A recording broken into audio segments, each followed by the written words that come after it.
सभी लोगों का स्वागत है आज के अध्ययन में। पिछले 2-3 हफ्तों से हम चर्च यानी कलीसिया के बारे में अध्ययन कर रहे हैं और हमने मुख्य रूप से ये सीखा है कि चर्च या कलीसिया जो है प्रभु यीशु मसीह की देह है और जब हम सारे इकट्ठे हो जाते हैं तब कलीसिया बनती है। हम में से कोई भी अकेले कलीसिया नहीं है, लेकिन हम सब जब इकट्ठे होते हैं हमारे उस ग्रुप को, उस समूह को कलीसिया कहलाता है। आज हम चलते हैं इफिसियों की पत्री में, क्योंकि इफिसियों की पत्री में कलीसिया के बारे में कुछ विशेष बातें हैं। उस पर एक बार नजर डालेंगे और उसको समझने की कोशिश करेंगे। वैसे तो कलीसिया के विषय में बाइबल में बहुत सारी बातें हैं और हम कई हफ्तों तक यानी कई दिनों तक हम अध्ययन कर सकते हैं। उन सारी बातों को देखने का समय हमारे पास इस साल शायद नहीं होगा, लेकिन हम कोशिश करेंगे। और इस समय हम इफिसियों की पत्री का 3रा अध्याय में चलते हैं। 3रा अध्याय का 10वां पद को पढ़ते हैं और वहां पर लिखा है, ताकि अब कलीसिया के द्वारा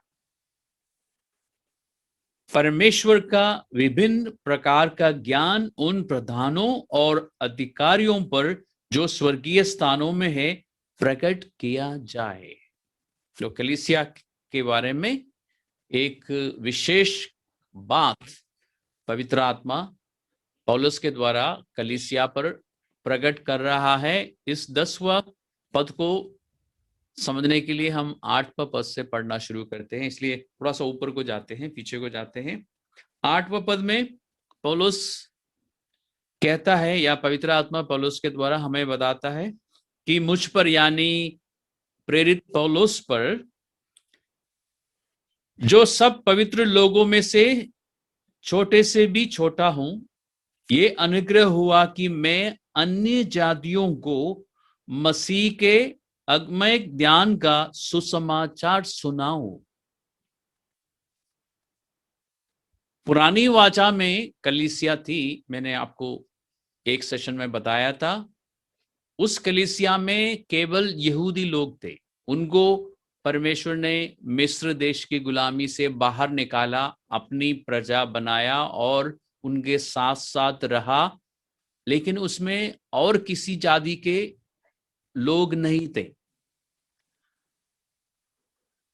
लेकिन आज की जो कलीसिया है, इस कलीसिया में यहूदी लोग भी है और अन्य जातीय लोग भी है, यानी इस संसार के हर एक जाति में से, हर एक भाषा बोलने वाले, हर एक देश में रहने वाले लोगों को प्रभु ने बुलाया है और उनको बाहर निकाला है। कहां से बाहर निकाला है? इस दुनिया की रीति से, इस दुनिया की रीति रिवाज, दुनिया के गलत विश्वास, इन सब बातों से बाहर निकाला, अलग किया। जैसे इसराइलियों को मिस्र देश में से निकाला था, वैसे आज हर एक विश्वासी को परमेश्वर इस दुनिया की रीति से बाहर निकालता है, अलग करता है। और फिर जब हम सारे इकट्ठे हो जाते हैं इस तरह से, तो परमेश्वर हमें कहता है कि हम परमेश्वर की कलीसिया है या मसीह की देह है। और पौलुस कहता है, मुझे ये जिम्मेदारी दी गई या मुझे ये काम दिया गया ताकि मैं अन्य जातियों में प्रभु यीशु मसीह के उस दन के विषय में, जिसको समझना आसान नहीं है, जिसको नापना बहुत ही कठिन है, और कोई भी व्यक्ति उसके दन को, उस आत्मिक दन को पूरी रीति से नहीं समझ पाता, लेकिन उसके बारे में कुछ जानकारी, कुछ समझ, कुछ प्रकाश देने की जिम्मेदारी मुझे दी गई है। अब देखिए कलीसिया कितनी बड़ी चीज है, क्योंकि इस कलीसिया में सिर्फ यहूदी नहीं, हर जाति के लोग हैं और उसमें प्रभु यीशु मसीह का दन है, जिसको समझना मुश्किल है, लेकिन काफी हद तक हम समझ सकते हैं अगर हम कोशिश करते हैं तो इसमें गुप्त दन है इस कलीसिया में, और परमेश्वर चाहता है कि हम उसको समझें।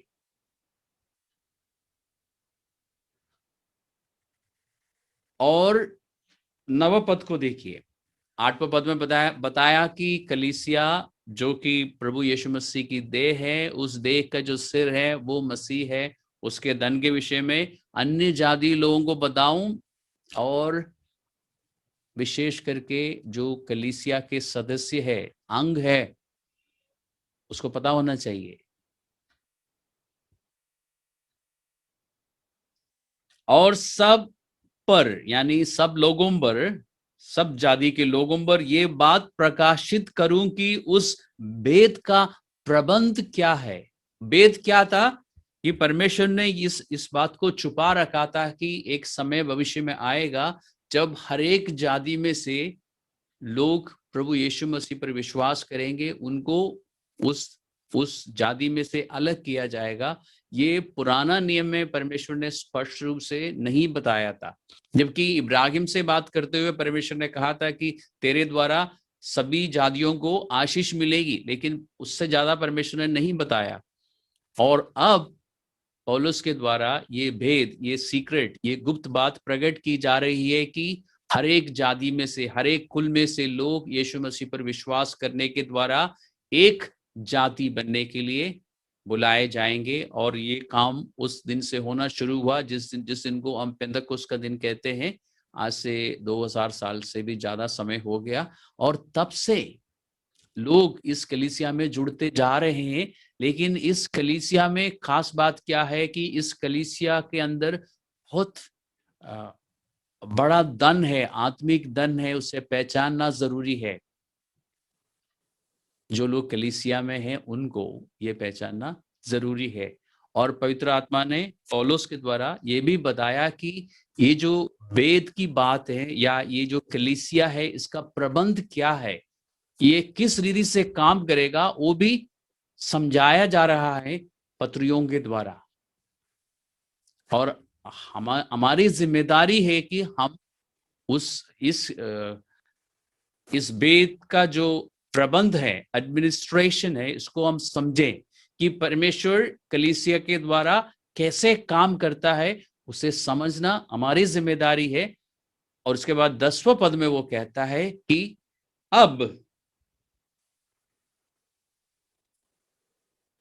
परमेश्वर क्या चाहता है, कलीसिया के द्वारा परमेश्वर के नाना प्रकार के ज्ञान, हिंदी शब्द बाइबल में आपको मिलेगा, लेकिन ये वो वाला ज्ञान नहीं है जिसको हम जानकारी बोलते हैं। सही माने ये परमेश्वर की बुद्धि है, परमेश्वर की समझ, बुद्धि, उस वे सारी बातें इसमें हैं।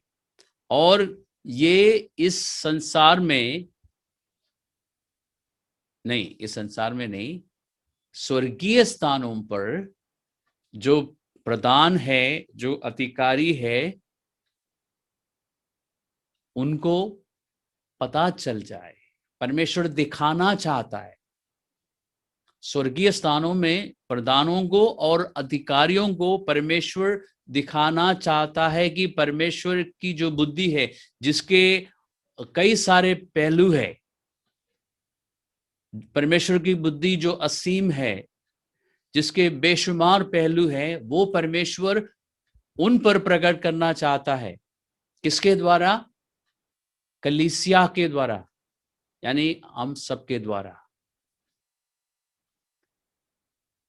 और ये जो प्रधान और अधिकारी शब्द आप देख रहे हैं, इसमें यहां पर बताया नहीं गया कि इसमें ये दुष्ट आत्माओं का प्रधान है या स्वर्गदूतों का प्रधान है। हो सकता है कि दोनों ग्रुप्स इसमें हो, दोनों ग्रुप्स को परमेश्वर दिखाना चाहता है। यानी परमेश्वर हमारे द्वारा, विश्वासियों का जो झुंड है उसके द्वारा, स्वर्गदूतों को भी, जो परमेश्वर की बात मानते हैं, उनको भी दिखाना चाहता है। और शैतान की जो सेना है उनको भी दिखाना चाहता है कि परमेश्वर की बुद्धि कैसी है या किस तरह की है। अब देखिए कलीसिया की जिम्मेदारी कितनी बड़ी है और कलीसिया को परमेश्वर ने क्या स्थान दिया है। क्योंकि ये कलीसिया जो है पृथ्वी पर है, लेकिन पृथ्वी पर रहते हुए ये कलीसिया स्वर्ग में भी है, क्योंकि पवित्र शास्त्र में इसी इफिसियों की पत्री का पहला अध्याय में लिखा है कि हम स्वर्गीय स्थानों पर बैठे हैं, यीशु मसीह की दाहिनी ओर बैठे हैं और हम ही से कलीसिया बनती है। तो हम ये कह सकते हैं ना कि कलीसिया पृथ्वी पर भी है लेकिन स्वर्ग पर भी है। और इन सब बातों पर हमें ध्यान देने की जरूरत है।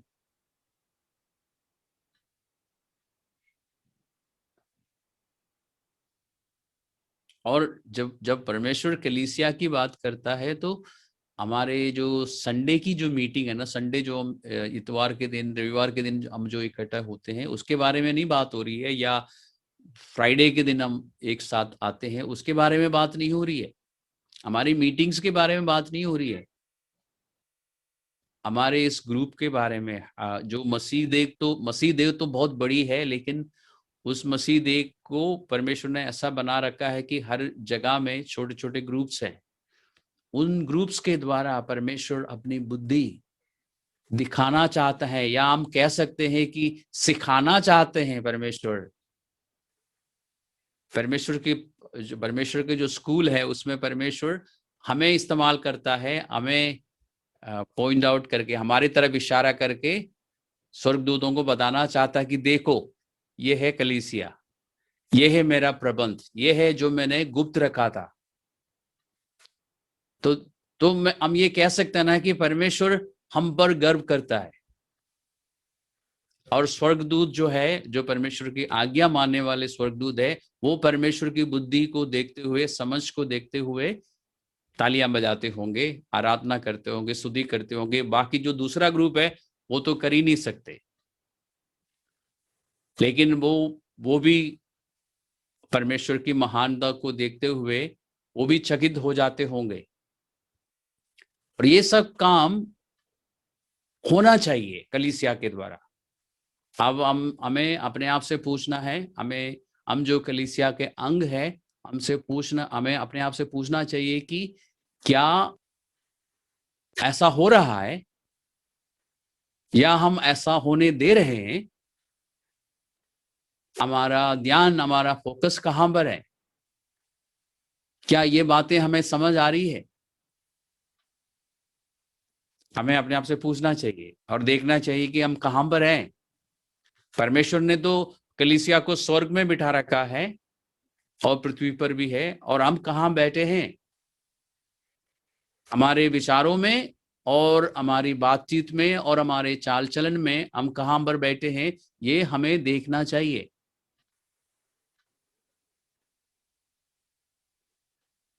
इसका मतलब कलीसिया वो नहीं है जो हम पहले समझते थे। और यहाँ पर रविवार के दिन की मीटिंग या शुक्रवार की मीटिंग को लेकर परमेश्वर बात नहीं कर रहा है। हम इफिसियों के पत्री में हैं, इसलिए कलीसिया के बारे में एक और खूबसूरत बात देख लेते हैं। हम 4 अध्याय में चलते हैं और 16वां पद को पढ़ते हैं।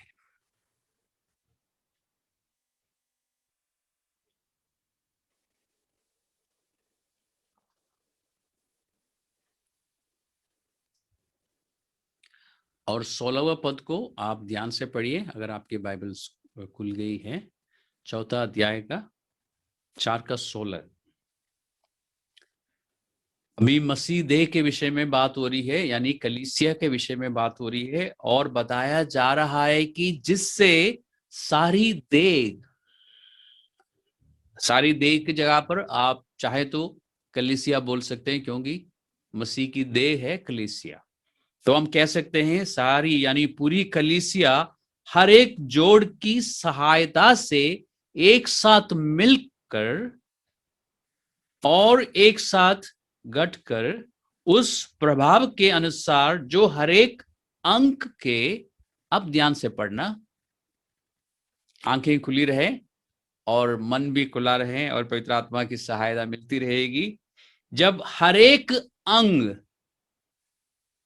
हर एक मेंबर जो कलीसिया में है, ठीक ठीक कार्य करने के द्वारा उसमें होता है। यानी जब कलीसिया का एक एक सदस्य या एक एक अंग अपना काम ठीक रीति से करेगा, अपना अपना काम हर एक जन ठीक रीति से करेगा, तो क्या होगा? कलीसिया की बढ़ती होगी और कलीसिया जो है उन्नतिशील होगी।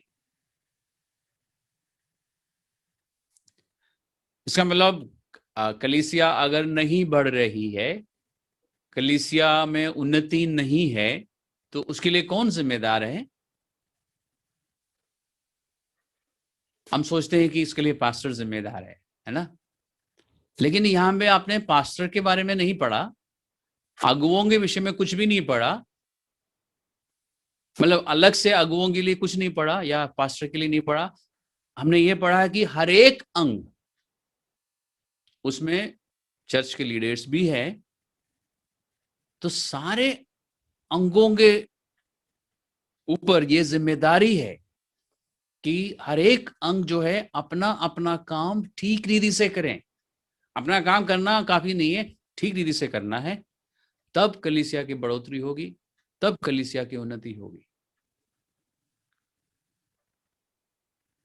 ये बात कभी किसी ने सिखाया नहीं होगा, कभी हमने ध्यान नहीं दिया होगा कि बाइबल में है हम, लेकिन आज हम देख रहे हैं। आज से पहले भी देखा होगा, लेकिन आज हम फिर से देखेंगे उस सूरत में, अगर पहले देखा है तो। और हम इस बात को अपने मन में अच्छी तरह बिठाने की कोशिश करेंगे और हम देखते रहेंगे, जांचते रहेंगे, अपने आप को परखते रहेंगे कि क्या मैं अपने आप को परखूंगा और देखूंगा कि क्या मैं अपना काम ठीक से कर रहा हूं। जिस झुंड में, जिस समूह में परमेश्वर ने मुझे रखा है, जिस ग्रुप में अभी मैं फिलहाल हूं या जिस मंडली में मैं हूं, उसमें मैं अपना काम पूरा कर रहा हूं और क्या मैं ठीक से कर रहा हूं या कर रही हूं, ये मुझे देखने की जरूरत है। आप में से हर एक को देखने की जरूरत है, तब कलीसिया की उन्नति होगी। अब देखिए, कलीसिया के बारे में दो खूबसूरत बातों पर हमने ध्यान दिया। इससे पहले के अध्ययन में हमने हम सबकी दूसरे प्रकार की जिम्मेदारियों पर ध्यान दिया था। अब हमने आज के दिन हमने ये देखा कि परमेश्वर ने हमें कहाँ बिठा रखा है, क्या जिम्मेदारियां दी है और क्या खूबसूरत योजना है परमेश्वर की कलीसिया के द्वारा। और उस योजना को पूरा होने से कौन रोक सकता है? सिर्फ कलीसिया रोक सकती है, यानी कलीसिया के लोग।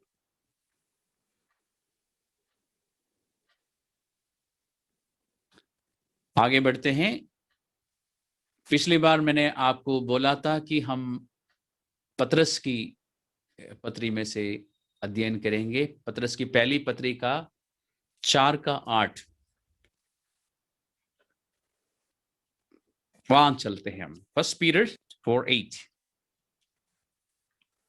और हमारे पास ज्यादा समय नहीं होगा, हो सकता है इसी पैसेज में हमें अध्ययन समाप्त करना पड़े। देखते हैं कितना समय है। आमतौर पर चर्चेस में, क्योंकि पिछले दिनों में हमने इस बात पर चर्चा की कि जो लोग अनुचित रीति से चलते हैं, जो उस शिक्षा के अनुसार नहीं चलते हैं, जो परमेश्वर ने, पवित्र आत्मा ने परमेश्वर के लोगों के द्वारा, प्रेरितों के द्वारा दी है, उन पर नजर रखने की जरूरत है, उनको ताड़ने की जरूरत है और उन पर एक्शन लेने की जरूरत है, उनको समझाने की जरूरत है। और जब देखा जाता है कि बार बार समझाने से वो नहीं समझ रहे हैं, उनसे अलग रहने की जरूरत है। ये सब बातें हमने पढ़ी, इसलिए हम उसमें नहीं जा रहे हैं अभी। और आम तौर पर यह देखा गया है कि चर्चेस में ऐसा नहीं होता, क्योंकि लोग, एक चर्च यानी विश्वासी लोग, और उसमें लीडर्स भी शामिल है, इस गलत फहमी में रहते हैं कि जब हमारे मन में प्यार होता है तो हमें ये सब कुछ करने की जरूरत नहीं है, क्योंकि बाइबल में लिखा है कि प्रेम जो है, प्यार जो है, अनेक पापों को ढांप देते हैं। पतरस की पहली पत्री, पहला पतरस 4:8 में क्या लिखा है? सबसे श्रेष्ठ बात यह है कि एक दूसरे से अधिक प्रेम रखो, क्योंकि प्रेम अनेक पापों को ढांप देता है। यहां पे किसी पर ध्यान रखने की बात और किसी से संगति ना करने की ऐसी कोई बात नहीं हो रही है। यहां पर क्या बताया जा रहा है कि हमें एक दूसरे से अधिक, ज्यादा से ज्यादा प्यार करना चाहिए। और फिर कहा गया है कि क्योंकि जब प्यार होता है तो हम क्या करते हैं। यहां नहीं लिखा कि जहां प्यार होता है वहां पर दूसरों के पापों को हम छिपा देते हैं, ऐसा लिखा है। ऐसा नहीं लिखा है। ये लिखा है कि प्रेम या प्यार जो है पापों को ढांप देता है। इसका मतलब क्या है? छिपाने में और ढांपने में फर्क है। छिपाने का मतलब है कि आप देख रहे हैं और आपने अपना मुंह उधर को कर दिया कि मैं नहीं देख रहा हूं, और तुम मेरा भी मत देख लेना। मतलब मैं आप तुम्हारा पाप नहीं देखूंगा और तुम मेरा पाप मत देखना, बस हम दोनों खुशी से रहेंगे। ये होता है छिपाना। परमेश्वर ने छिपाने की बात नहीं करी। इस बात को समझने के लिए थोड़ा सा ठीक से हम पढ़ेंगे, और ये आपको शायद ये जो पतरस बता रहा है आपको पुराना नियम में भी मिलेगा।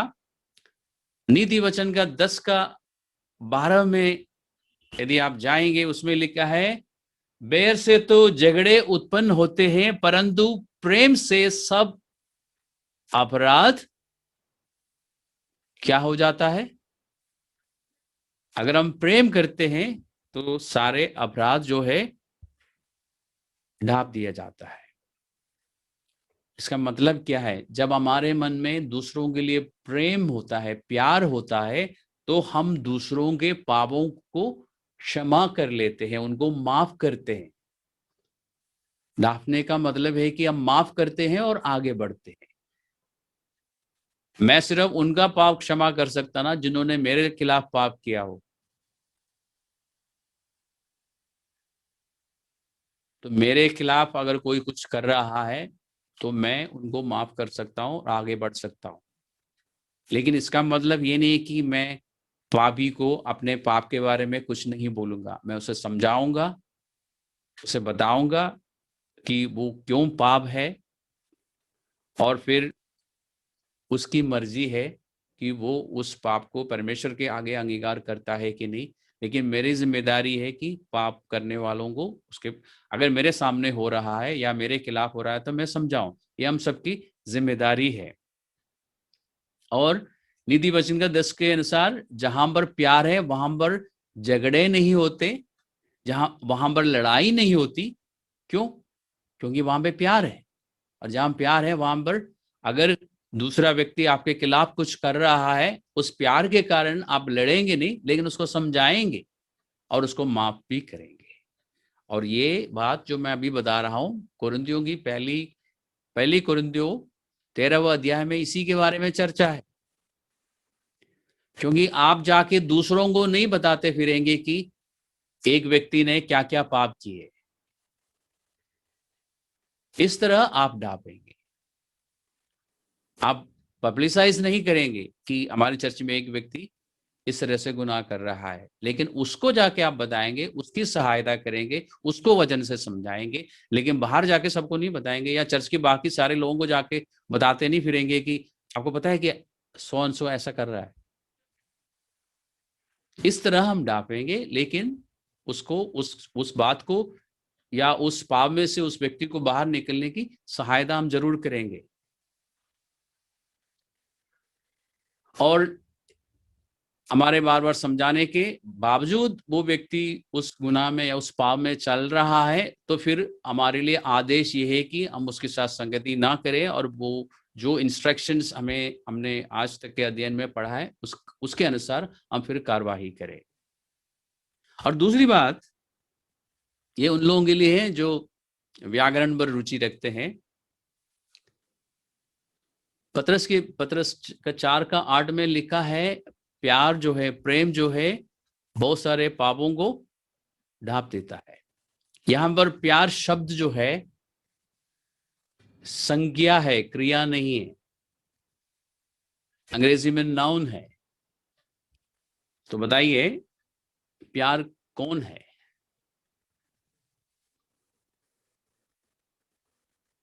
प्यार यीशु मसीह है, वो पापों को ढांप देता है। तो पढ़ते समय हमें ध्यान देना चाहिए, यीशु मसीह की वजह से हम भी यीशु मसीह की तरह दूसरों के पापों को ढांप देते हैं। हम दुनिया को नहीं बताते, चर्च के बाकी लोगों को भी बताने की जरूरत नहीं है, जब तक हम उस बात को हैंडल कर रहे हैं और वो आदमी या स्त्री, जो पुरुष, जो भाई बहन सुधरने के राह में है, तो हमें किसी को बताने की जरूरत नहीं है। लेकिन अगर सुधार नहीं है, अगर मन फिराव नहीं है, तो हो सकता है हमें बताना पड़े। वापस हम चलते हैं इफिसियों की पत्री में। एक और बात आपको दिखाना चाहूंगा, इस कलीसिया में रहते हुए, यानी कलीसिया का अंग होने के कारण। अब देखते जाइए कि पवित्र शास्त्र में क्या क्या बातें छुपी हुई है और पवित्र आत्मा कैसे हमारी सहायता करता है। 4 अध्याय का 25वां पद को पढ़िए। 4:25 लिखा है, इस कारण झूठ बोलना छोड़कर हर एक अपने पड़ोसी से सच बोले, क्योंकि हम आपस में एक दूसरे के अंग है। कुरिन्थियों की पत्री में 12वां अध्याय और रोमियो की पत्री में भी 12वां अध्याय में कलीसिया को, मसीह देह को इस प्रकार परमेश्वर ने समझाया है। और किसी एक दिन हम उस बारे में भी चर्चा करेंगे कि कलीसिया जो है मसीह की देह है, और कलीसिया में जो विश्वासी है वो उस देह का अंग है। और इस तरह से प्रभु ने समझाया है, जैसे हमारे शरीर में अलग अलग अंग होते हैं, वैसे ही कलीसिया और कलीसिया के सदस्य है या अंग है। और उसी बात को यहाँ पर आप, उसी बात को स्मरण दिलाते हुए आपको बताया जा रहा है कि आप जो मसीह देह के अंग है, आप एक दूसरे से क्या ना करें या क्या ना बोले, झूठ ना बोले। झूठ किसको कहते हैं? जो सच नहीं है वो झूठ है। आसान है समझना। यानी हम इस पद को हम इस तरह से भी पढ़ सकते हैं कि हम एक दूसरे से सच बोले, क्योंकि हम एक दूसरे के अंग है। झूठ ना बोलने के लिए कहा है, तो इसका मतलब सच बोले हम, ठीक है। और झूठ का अर्थ है जो सच नहीं है वो झूठ है। अब देखिए, कलीसिया में, कलीसिया के जो अंग है या अंग्रेजी में मेंबर्स है, वो एक दूसरे से किस तरह के झूठ बोल सकते हैं?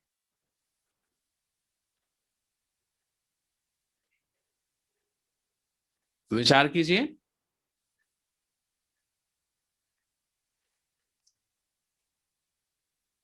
मैं आपको किस तरह का झूठ बोल सकता हूं, या आप में से कोई जन मुझसे किस तरह का झूठ बोल सकते हैं?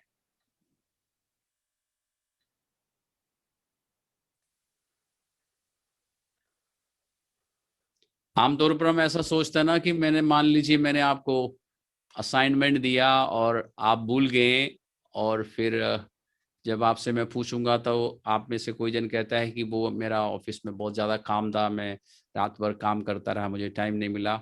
उसको हम कहेंगे झूठ। एक उदाहरण दे रहा हूँ, है ना। भूल गया लेकिन फिर कुछ और बात सामने रखी, उसको आमतौर पर झूठ कहते हैं। ठीक है, वो झूठ है क्योंकि वो सच नहीं है। क्या कलीसिया में सदस्यों को एक दूसरे से झूठ ना बोलना परंतु सच बोलने के लिए जो कहा गया है वो इस तरह की बातें हैं? या इस तरह की झूठ, सिर्फ इस तरह की झूठ को लेके ही बात हो रही है?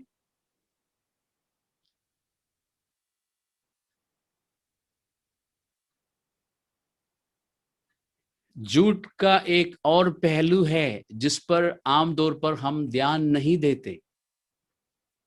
और इफिसियों में 4:25 में जो आपको बताया जा रहा है कि एक दूसरे से झूठ ना बोलो परंतु सच बोलो, वो जहां तक मैं समझता हूं, क्योंकि अंगों से कहा है, देह के अंगों से, कि तुम एक दूसरे से झूठ ना बोलो।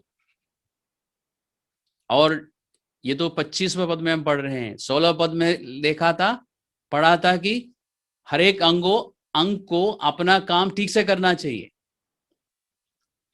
तो ये जो अपना अपना काम ठीक से करने में सच बोलना भी है। हम एक दूसरे से सच बोले, झूठ ना बोले। किस तरह का झूठ हम एक दूसरे को बोल सकते हैं? मान लीजिए एक व्यक्ति गलत जा रहा है और हम उसको बोल नहीं रहे कि वो गलत है, तो वो क्या झूठ नहीं है? सोचिए, एक विश्वासी भाई या बहन पाप में है, हमें दिखाई दे रहा है, लेकिन हम क्या बोलते हैं? अब बिल्कुल सही जा रहे हो। क्या ये झूठ नहीं है?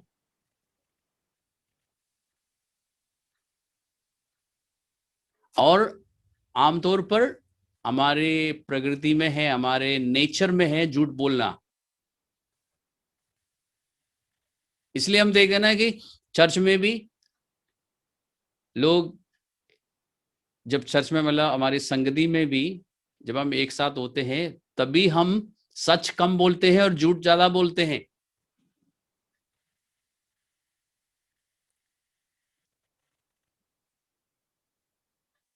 बोलते नहीं है क्या? कई बार किसी के ड्रेस को देख के हम बोलते हैं कि बहुत सुंदर, बहुत अच्छा लग रहा है, जबकि हमें मालूम है कि बहुत खराब लग रहा है। लेकिन सामने हम बोलेंगे, हम हिम्मत करते हैं बोलने की? नहीं बोलते, है ना? सामने जो व्यक्ति है, वो चाहे स्त्री हो पुरुष हो, बहुत खराब किस्म के कपड़े या खराब रंग में आए होंगे, मतलब गलत ऐसे कलर कपड़े में आए होंगे जो उनको सूट नहीं करता, लेकिन हमसे अगर पूछा जाए ये कपड़ा कैसे है, तो हम क्या बोलते हैं? बढ़िया, एकदम। ये हमारे नेचर में है सच ना बोलने का। और इसी तरह आत्मिक बातों में भी हम क्या करते हैं? सामने वाले को झूठ बोलते हैं हम। अंग्रेजी में इसके लिए खूबसूरत शब्द है, हम झूठी तारीफ करते हैं, फ्लैटरी, या हिंदी में क्या बोलते हैं? चापलूसी करते हैं हम ये सच बोलने की हिम्मत नहीं करते, लेकिन पवित्र शास्त्र में जोर देके हमसे कहा गया है कि हम सच ही बोले।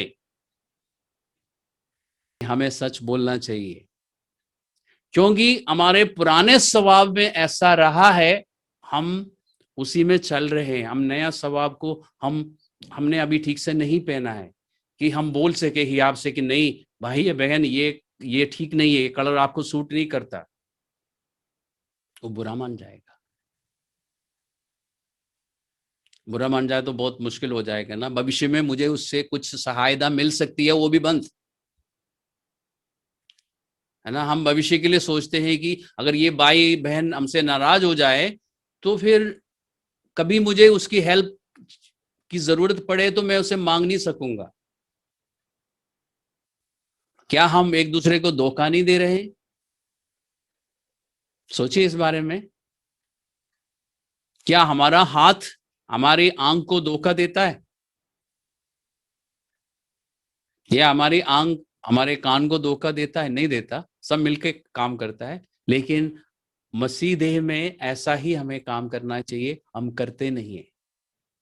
हम कितने गलत जा रहे हैं, देखिए।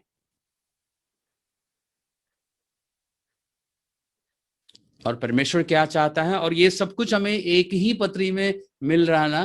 तीसरा अध्याय में हमने पढ़ा कि कलीसिया के द्वारा परमेश्वर अपने नाना प्रकार की बुद्धि जो है या ज्ञान प्रकट करना चाहता है। और चौथा अध्याय में थोड़ा सा आगे जाके 16वें पद में हमें बताया गया है कि कलीसिया की बढ़ोतरी तब होगी जब सारे अंग अपना काम ठीक ठीक करें। और 25वें पद में फिर आपको याद दिलाया, आपको बताया गया कि भाई ठीक ठीक कैसे किया जाएगा? जब हम एक दूसरे से सच बोलेंगे।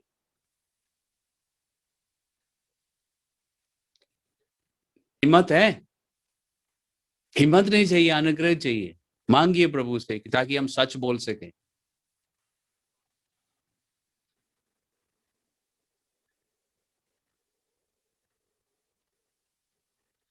और इसके लिए आपको नेचुरल में, यानी आत्मिक बातों को लेके सच बोलने के लिए आपको, एक कठिन शब्द बोल रहा हूं, बौद्धिक बातों में सच बोलना जरूरी है। यानी प्राकृतिक बातों में आपके सामने अगर खराब कपड़े पहन के आता है और आप बोलेंगे ना बहुत खूबसूरत है, वही चीज आप आत्मिक बातों में भी करेंगे। आपको, आपके अंदर ये हिम्मत होनी चाहिए कि आप ये बोल सके कि नहीं ये खराब है, ये अच्छा नहीं लग रहा है आपको। और जिस दिन हम लोग ऐसा करना शुरू करेंगे ना, ये तो मैंने सिर्फ एक उदाहरण दिया, तो हम आत्मिक बातों में भी ऐसा ही चलेंगे। तब हम फ्लैटरी यूज नहीं करेंगे, हम चापलूसी नहीं करेंगे, सच सच और झूठ झूठ।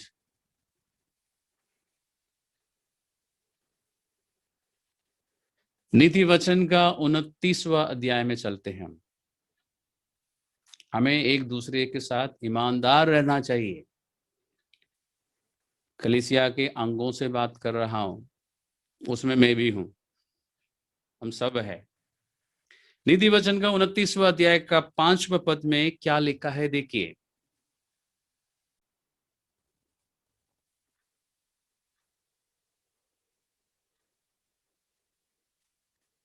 पढ़िए, कितने कितने खतरनाक बात लिखी है इसमें। जो पुरुष किसी से चिकनी चुपड़ी बातें करता है, यानी जो व्यक्ति दूसरों, जो अंग दूसरे अंग से, नया नियम के अनुसार पढ़ते हैं, कलीसिया का एक अंग जब दूसरे अंग से झूठ बोलता है, चिकनी चुपड़ी बातें करता है, वो उसके पैरों के लिए जाल लगाता है। जाल लगाने के बाद क्या होगा, उसमें वो फंस जाएगा।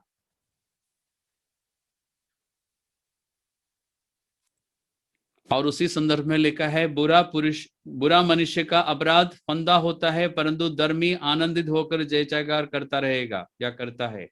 देखिए,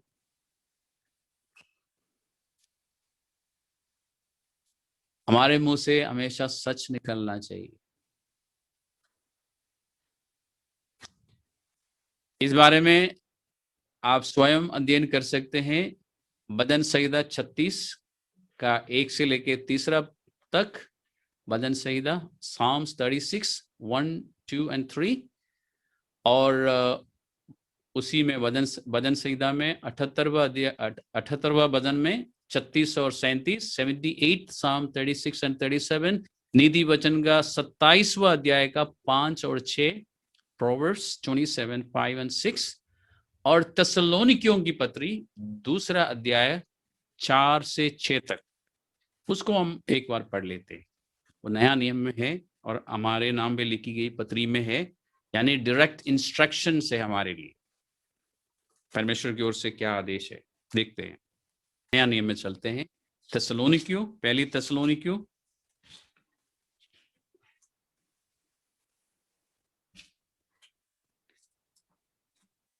2 का 4, 5 और 6। पहले तसलोनिकियों, first Thessalonians chapter 2 verse 4 5 and 6।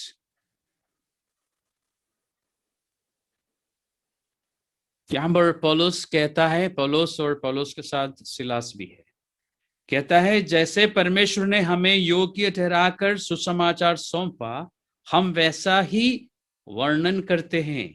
और इसमें मनुष्यों को नहीं, परंतु परमेश्वर को जो हमारे मनों को जांचता है प्रसन्न करते हैं।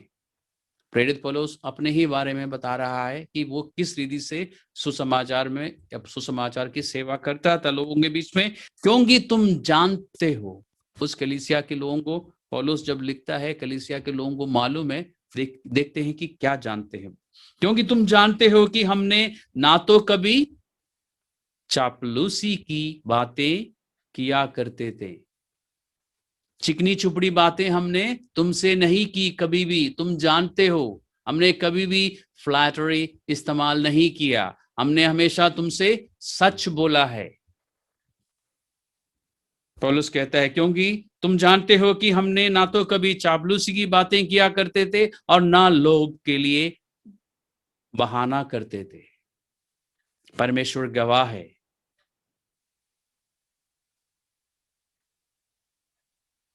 देखिए, पौलुस प्रेरित ने क्या उदाहरण हमें दिया है, या किस तरह का आदर्श हमें दिया है परमेश्वर के वचन के अनुसार कि हमें सच बोलना चाहिए एक दूसरे से।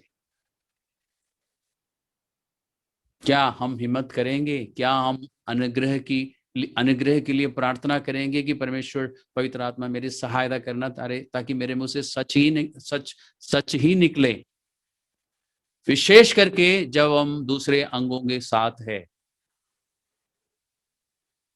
अगर हम एक दूसरे से सच नहीं बोलते हैं तो ये मान लीजिए कि हम प्यार नहीं कर रहे हैं, हम सिर्फ दिखावा कर रहे हैं, हम प्यार नहीं कर रहे हैं।